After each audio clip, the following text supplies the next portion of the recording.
ఈరోజు వరదానము విశాల బుద్ధి ద్వారా సంఘటనా శక్తిని పెంచే సఫలతా స్వరూప భవ. సారాంశము: సంఘటనా శక్తిని పెంచడమే బ్రాహ్మణ జీవితం యొక్క మొట్టమొదటి శ్రేష్టమైన కర్తవ్యము. దీని కొరకు ఏదైనా విషయాన్ని ఎక్కువ మంది వెరిఫై చేసినప్పుడు, అనగా ధృవీకరించినప్పుడు, ఎక్కడ మెజారిటీ ఉన్నారో అక్కడ నేను కూడా ఉన్నాను, ఈ భావనయే సంఘటనా శక్తిని పెంచుతుంది. ఇందులో నా ఆలోచనే బాగుంది అని మాత్రం గొప్పలకు పోకండి. భలే మీ ఆలోచన ఎంత బాగున్నప్పటికీ ఎక్కడైతే సంఘటన తెగిపోతుందో అక్కడ మంచి ఆలోచన కూడా సాధారణమైనటువంటి ఆలోచనగా అయిపోతుంది.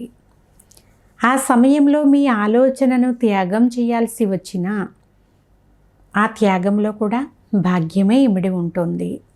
దీని ద్వారానే సఫలతా స్వరూపులుగా అవుతారు, సమీప సంబంధంలోకి వస్తారు.